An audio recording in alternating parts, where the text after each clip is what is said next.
Welcome back to a legacy video, not a vintage video, Doomsday. We'll see you in round one. Alright, we're in round number one of me trying to figure out how to play Doomsday in Legacy. I played this probably 3.5 years ago when like LED was in the deck and you did certain things, but I think the concept's still the same here, except we have Psychic Frog in the deck this time as opposed to no creatures. So yeah, it's going to be interesting. We're on this journey together. And if you came for some hard-hitting, know-it-all Doomsday, you found the wrong place. This is the place for where I just stumble through everything I'm doing and hope I get it right at some point and somehow.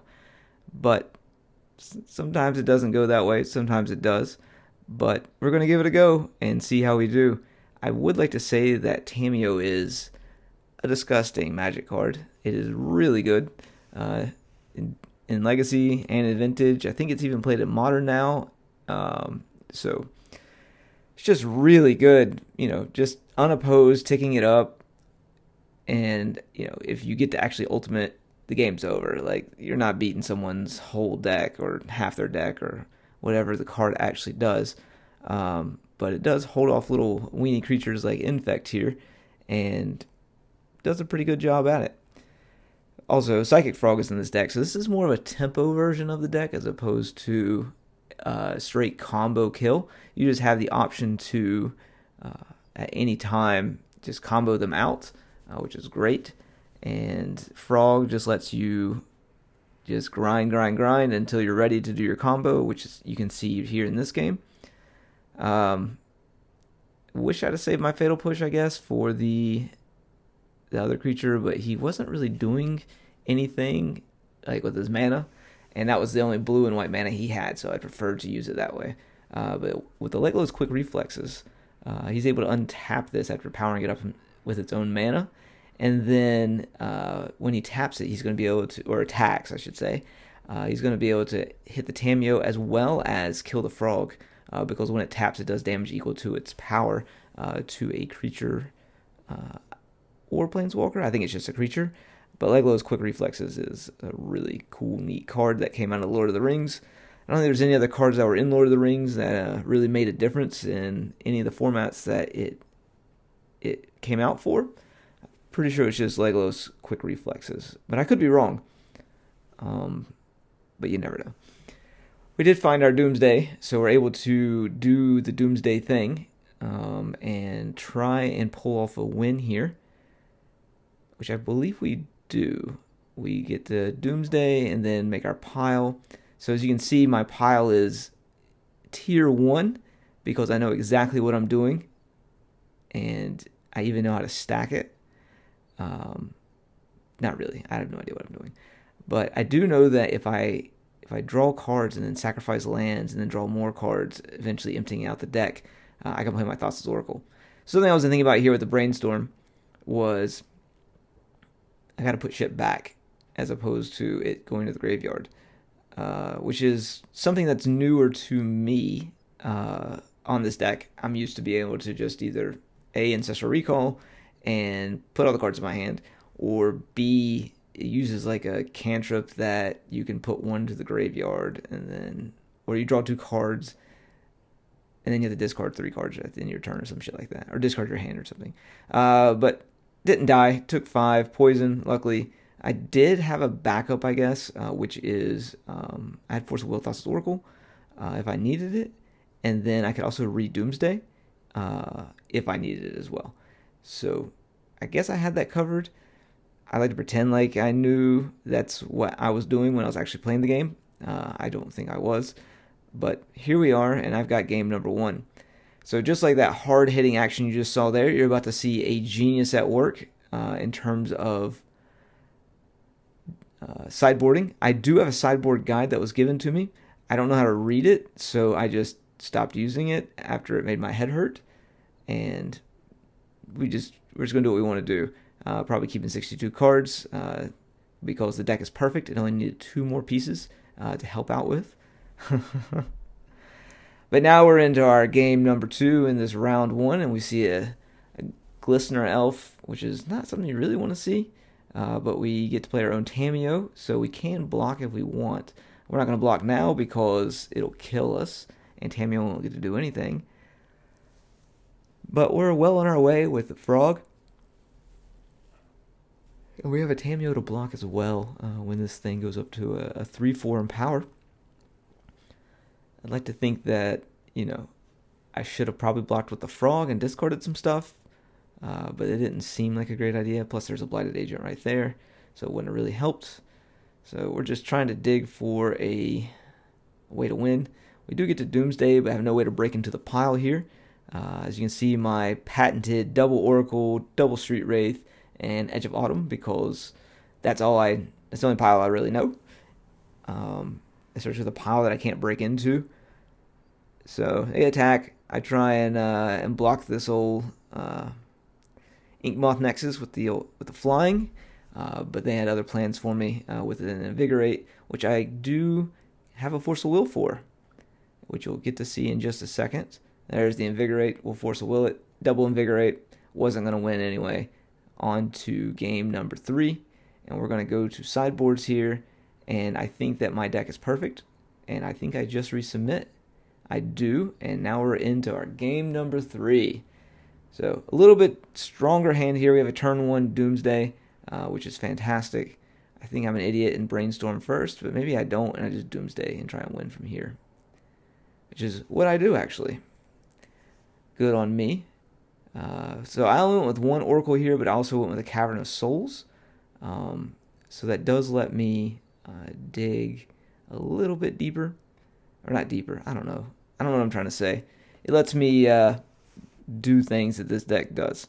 But I do get to draw a card here. And float a mana. And then I think I just double Street Wraith into the Oracle and just fucking send it, I think. Or maybe I'll wait a turn. I can't quite remember. I was gonna brainstorm, but then I realized I had less than 3 cards in my deck, and that would be bad. So I actually passed the turn here with only 1 card left in the deck, which is the Cavern of Souls. But we do have a mana available as long as we don't play a Collector Oof.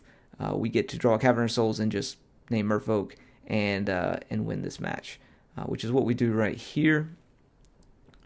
And we're going to go into our next round, 1-0. Feeling pretty good about ourselves for a deck that I've not played in a long time and have no idea what I'm doing. Because it's a tempo/combo deck, and I'm not good at either one of those. But we figured it out for our first round. Now on to the next one. All right, now in round number 2, we're going up against, I believe, blue-black Reanimator. So it's not a great matchup for this deck, I don't think. I could be wrong, but that Thoughtseize was really timely, getting rid of that Animate Dead that they have there. We do have a Tameo to go for the following turn, and that's pretty exciting. But they do have the Fatal Push, but we get to pull it out of their hand. I'd rather lose, I think, the Tameo than a Frog, and I make that decision here. They do have the Fatal Push, but they don't do it at end step, which is interesting. I guess maybe they're looking for like a Frog of their own or something like that, instead of just burning it. Also, forgot that I had that Undercity Sewers in the deck until I believe I fetch next time, and I'm like, oh yeah, I have the Chevelle land. That's really good in this deck. I think we bend the Dark Ritual just because it's not advancing our board state, and then I think I'm immediately punished by finding a Doomsday. No, I found a Frog and a Lotus Petal, so we're in pretty good shape. So we get to draw the Frog and then fetch away, which is pretty cool in my opinion. Don't have a Force of Will to protect it, so it just eats the dust. Now we see an Entomb, which isn't great for us. They move the Atraxa. Hopefully they don't have the Reanimate. 2 cards in hand for them. I think they just pass it back to me, and I'm able to just go to my next turn. So yeah, I do find the Force of Will, which is great. Or I found double Force of Will, Edge of Autumn. So I have a cantrip, I guess, and at least 1 Force of Will for their Frog. And we find our own Frog here, which is great news. And we're able to put it on the battlefield. with a force backup, and then we have a fatal push for their frog as well. So there's their frog, and now we get to fatal push it. I think I was debating on trying to play around something, but then I realized I had one card in their hand, and they probably don't play Flusterstorm. And this is also game one, so I was a little hesitant there, but happy to make it happen. We get to do our frog thing. We have found a Daze, which doesn't really do anything because they have like a gazillion mana. But we do get to Doomsday here. I think I remember to fetch first. Even though I probably shouldn't have, because I could have played Cavern. I don't know. I don't think I was supposed to play Cavern. But I can't play the Thoracle this turn because I can only draw once, and there's not enough blue pips on the battlefield for 4 blue pips, so I only have 3. So I do have to pass the turn, unfortunately. Actually, do I? I have the Daze and Force Will. I guess technically I could have actually... Oh, I could have just won there. I could have just Edge of Autumned, floated a mana, and then Street Wraith, and then drawn into the Oracle. Or, wait, I still have an attack. Oh, yeah, I still have an attack. And then I get to draw a card. Oh, I guess I do have it. Yeah, I'm a good Magic player. Right. I have to force backup. And then I have another Oracle in the main. Or not, yeah, in the main, I guess. But yeah, we win here, and that's that because we have 3. So I actually had that happen to me the other day in a vintage challenge where I was like, oh, there's no problem. Like, they still have 4 cards in their library, but they already had a Thassa's Oracle out, so they just cast another Thassa's Oracle, and I wasn't really thinking about it. And then they had 4 blue pips on the battlefield, and they won the game. So lesson learned there, but also lesson gained because I was able to do that just then. For whatever reason, I decided I wanted to go with a mid-range game plan against this. I don't know why I wanted to do that, but I thought it was a good idea, and we'll see how that plays out. We do keep this as a 1-lander, but we have double cantrip to find lands, and we have a Tameo on turn 1, so it's pretty good for us. I have to remember that they are the mid-range. There's my cat. He's saying hello to everyone, and I'm sure we'll probably hear him talking a little bit more. He's more entertaining than I am, actually. But we found a Daze, so we're able to draw the Daze, and then we pick up a land next turn, and we have a Daze for our Psychic Frog, which is pretty cool. So we get to play a Psychic Frog here. I choose not to do that. Instead, I just decide to put a Brainstorm on the stack. I don't know why I did that. I probably should have just played the Frog with the Daze backup. But here we are. Oh, I guess because I can... I don't know. I probably should have just played Frog with a Daze backup. I mean, I do have a Force of Will and a Daze, which is nice. I choose not to force that. Which is probably smart on my part, just because I have the Frog that can come down, which immediately gets punished with a Daze, and here we go again. So Animate Dead, we're going to try and Daze this ourselves, which I believe they also have a Daze, and then I try and Force a Will, the Animate Dead, and then they also have a Force backup as well. So Legacy on the stack, as we all thoroughly enjoy. And now they're going to get a big guy chasing butterflies through the cave. I get a Street Wraith with only 2 mana, so we're not in great shape here. I think I'm looking for a 3rd mana or something to do. Fatal Push doesn't quite kill the big troll with Super Menace, and we're under the gun now to figure something out. Found a Thoughtseize, doesn't really do anything. You know what? That's one of those cards from Lord of the Rings, Bowmaster. It's a really good card. I got double Bowmastered. I choose to push the baby Bowmaster, or the Orc Army. But it doesn't really matter. I go down to 3 life, and I'm not going to win from there. I pick up a Daze, and we're going to call it quits, and realize that we can't out-tempo the tempo deck, because they're just better at it than we are. I'm not entirely sure when you're supposed to bring in the pivot to a tempo strategy, but that wasn't it, as you could see. So we go back to our Doomsday plan, putting in some graveyard hate, as well as getting rid of all these creatures that we originally brought in, and trying to get it down to as close to 60 cards as possible. I know that you're supposed to do more than that, or you're supposed to be right at 60, but it's just really tough for me to find that balance. I don't really know what I'm supposed to take out. And again, I didn't understand how to read that sideboard guide. So here we are with I think 53 or 63 cards maybe.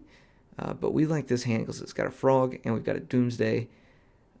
So we get to frog next turn and then eventually cast a Doomsday, which is pretty cool. Thought sees, we lose our frog. And I stacked that in correctly. But sometimes it just be like that. We did find a Dark Ritual for our Doomsday, which is pretty cool. I'm not entirely sure if I fetch here. I'm pretty sure I'm supposed to fetch here. No, I don't, because I'm an idiot. Maybe I'm just thinking like, oh, I'll just, do this thing. I do have Street Wraith to break into the pile, which is nice, because then I can edge Street Wraith. And I already have a Thoracle in our hand. We have a Daze as well. So this is a different stack than, I guess, what we're used to seeing. Or what everyone who's watching this, who knows how to play this deck, is used to seeing. Again, pretty unorthodox from my side, because I don't know the stacks. I wish I did. I think these stacks are pretty cool, just because I'm able to break into the pile and just run right through it and then have a backup as well. Yeah, trying to pay mana for my Edge of Autumn. It's my first day. Then we get to Street Wraith again. And then we get to play our Oracle with a Daze backup. And if it fails, then we have one more Oracle as well. Chances of them having double negation or force of will is pretty slim, even on 6. But we have our own Daze, and we get to Daze them. And as we can see, the combo was definitely better than the non-combo deck. So non-combo version, I should say. All right, well, we got double Dazed, which that's not very fun. But now they don't have really any mana or anything like that, or have anything going on. We're able to hold the Cavernous Souls as well. So all we have to do here is just fade a Consign to Memory, which I did take in consideration. They did leave 1 mana up, but I'm out of cards in the library, and this is how it's going to go. So I couldn't find the Consign with all the cantripping they were doing, so we're able to just move forward. Since we have 0 cards in the deck, even this Fatal Push that they have isn't going to be that big of a deal, because no cards in hand, no blue pips, but trigger still happens. See you in round 3. Welcome back to round 3. We are now playing against Oops All Spells. We kept a really good hand with a turn 1 Doomsday. No backup, but still, it's a really good turn 1 here for us. If we were able to pick up a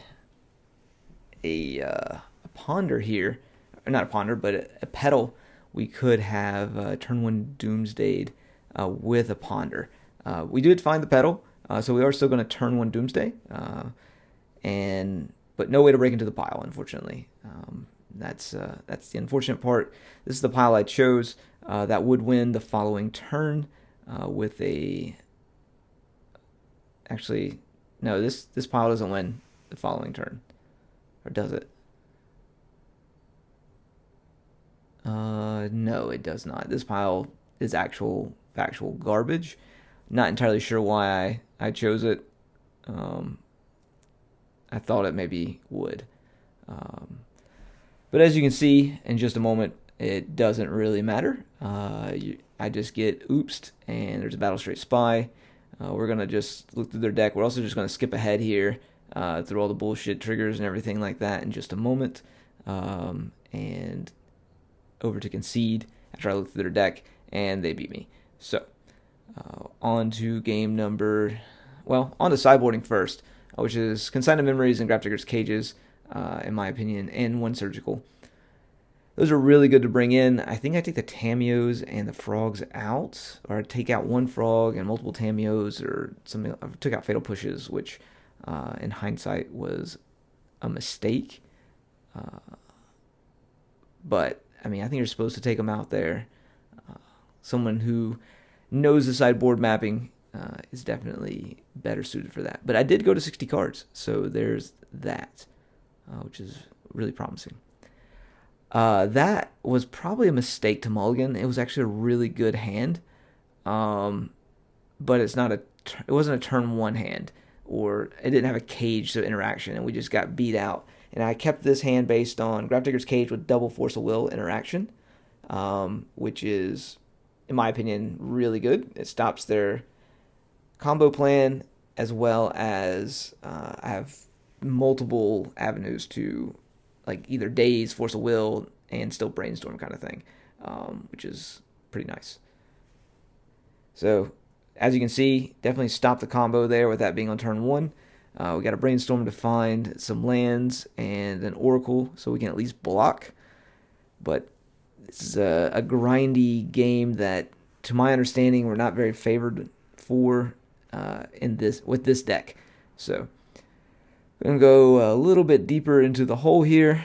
Put back a Daze and the Oracle, and then we picked up an Undercity Sewer, so we can play the Undercity Sewer, get rid of the additional Daze, and draw that Oracle the next turn, as well as fetching. I probably should have been digging harder for a Frog, but I figured an Oracle would be enough to turn that off for now, because they're typically, while they have a few creatures, they're not really doing a lot of damage at a time. So I figured I could block while I'm trying to piece together what I want to do. So this is another mistake. I didn't truly understand how this card worked. I clicked on I thought I got to keep both of them on top. I later read that card, and that's not the case. I only get to keep one of them on top, and I chose Underground Sea, which I didn't need. But that Frog would have probably turned the tides on this a lot more than the Underground Sea that I took. At least I'm able to stave off the attacks for now, but I start flooding out, which is not great, and it's not really good here. It's just kind of a grind fest, and I have this sped up to 200%, so double X speed, just because of how long this particular aspect of the game went on. And even now that it's even sped up, it still feels really slow. So if you're still here listening to this game, we can talk about something else while you're watching this terrible, terrible matchup. Let's see, what can we talk about? I played in a challenge. If you're listening to this the day that it comes out, the day before, I got second place in Vintage with Jewel Shops, so I have a second and a fifth place finish with Jewel Shops in Vintage. I also 5-0'd a league last night with it as well. And I gotta say, it's a really cool deck that just gives you a lot of agency. There's a lot of decisions. Sink into Stupor is a fantastic Magic card in addition to that deck, that it gives you so much more ability to play around and play against Null Rods, Collector Oofs, Bowmasters, because you can either just bounce it back to their hands, which is really nice if you don't have the Force of Will. You can also pitch it to Force of Will. And then you also, in the deck, have Hurkyl's Recall on the sideboard. It's such a neat deck to play, kind of thing. So much so that I looked up to see how much it cost me to finish the deck in Vintage. And it was still a relatively expensive deck for me to finish in Vintage. So I don't think I'll be playing it for Eternal Weekend unless I come across some workshops and monoliths. So this is an interesting keep. I probably should have kept the Force of Will and put the Oracle on top to make sure I resolve this Psychic Frog. Because Psychic Frog really would turn the tides on this game. Because I could eventually discard cards to make it bigger than their creature, as well as I could give it flying to block multiple turns as well. and then using my Cavern to cast the Merfolk. So we could have played around double Pact of Negation there. Or not played around it, but definitely Force of Will their Pact of Negation. But now we're at 3 life, and they've got a 1/3 flyer and 2 power creatures on the ground that at least I can block with and try and draw another frog to get out of this game. It's just one of those things where, like, if I had a Force of Willed that Battle Straight Spy at the very beginning of the game, this would have been a different game. And I had double force for that. So definitely, died with Force of Wills in my hand. So not great. Also, I played out a couple of fetch lands that I probably should have kept in hand for the Brainstorm. That way I could have put more back and kept that Force of Will. So trophy chance is gone. Now we're on to round number 4. And we're currently 2-1. I forgot to hit the record button when I was doing this, so this is just a recorded match from MTGO. So there's not a lot of air, not a lot of fluff. Plus side to it is I didn't have to do any editing. All I had to do was just hit the play button, drop it in, and just let it go. And you're able to watch this go on its own. Because there's no pauses or any bullshit I have to edit. The downside to it is, like, I don't have, like, a lot of agency to, make stuff bigger or anything like that, I don't think. But this is just normal speed, but there's no air for me to have to edit around. So I'm a big fan of this, and I may continue to do it this way, depending on how people like this versus the other side. If you're here after 3 rounds listening to me ramble about a deck I know nothing about, and you like this version of it better than the full version of it, then just let me know in the comments. Or don't. Tell me to kick rocks in the comments. That sounds good. But this is a pretty easy matchup. It felt really easy, I should say. Just being able to just not have to worry about counter magic or anything like that and just play the deck. I've got a Daze as a backup if they try and do anything. I have multiple lands for if they wasteland me. So, feeling pretty good here. They just play a power plant, which doesn't do anything. And then we're able to brainstorm into the Oracle with a Ponder to set the days up and get enough cards out of the library for me to play the Oracle. So, on to round number 5. Welcome to round number 5. We're playing against a artifact / Eldrazi deck, or maybe it's just an Eldrazi deck in general. But there's lots of Eldrazi in this. So this is an interesting match. I played in the Super Qualifier today for Legacy. If you're listening to this, it doesn't matter. I played in a Super Qualifier for Legacy, and I played lands, which is what I play in paper, and got absolutely dumpstered 2 rounds in a row, so I dropped 0-2. This is what we came to do. But we also, got to see the Eldrazi deck in, like, full motion, and it was rough. Do get to pick up a Thoughtseize and see that they had all 4 of their Fleshrakers in their opening, which is disgusting, but good for them at the same time. We're able to just kind of play through. Need one more land for Doomsday. We can't cast it this turn. But we do get to play another frog, which is always promising.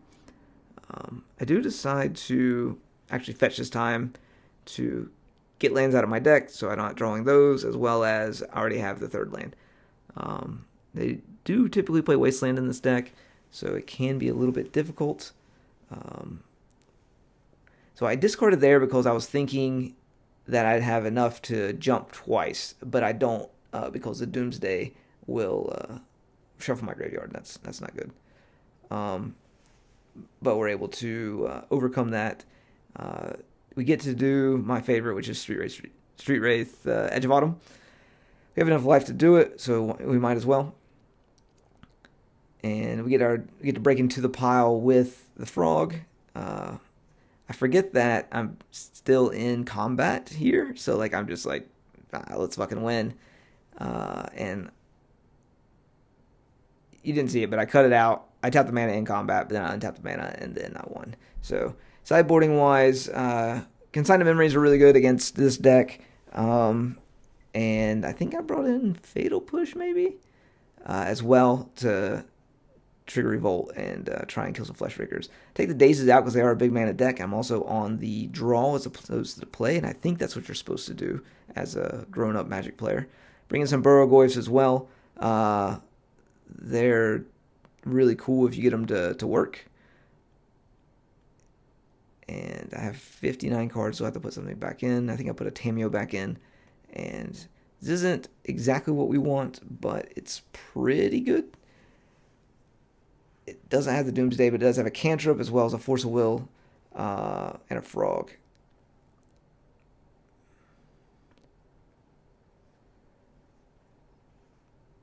So I do end up forcing one of this Vexing Bauble just because the Force of Will is dead in my hand anyway. It also turns off the Metalcraft on the Mishra's Workshop or Urza's Workshop and the Mox Opal. So it's definitely not in a great place. Do find a Burgoyf, and I decide to take it. I have the Dark Ritual, so next turn I can play it. So the key is out. Now the Opal is on, but the Urza's didn't have Metalcraft for the moment. But he has a Thought-Knot Seer? No, a Mystic Forge. And then he passes back to me. So we fetch here, play the Dark Ritual, get the Burgoyf in play. That's a pretty big boy. They find an Ancient Tomb on top, so they spin it off, and then they find a Glaring Fleshraker. We do have a Consigned Memory, which is unfortunate because if we'd had it one turn before, we could have stopped that Fleshraker. Brainstorm, big fan. And we've got lands in the deck to...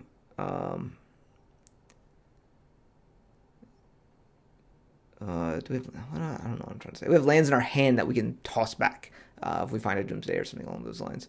So we do consign additional Fleshraker and the trigger off of it. Just trying to make it work. Find a Karn, get Liquid Metal Coating, I think, or Aetherflux Reservoir or something like that.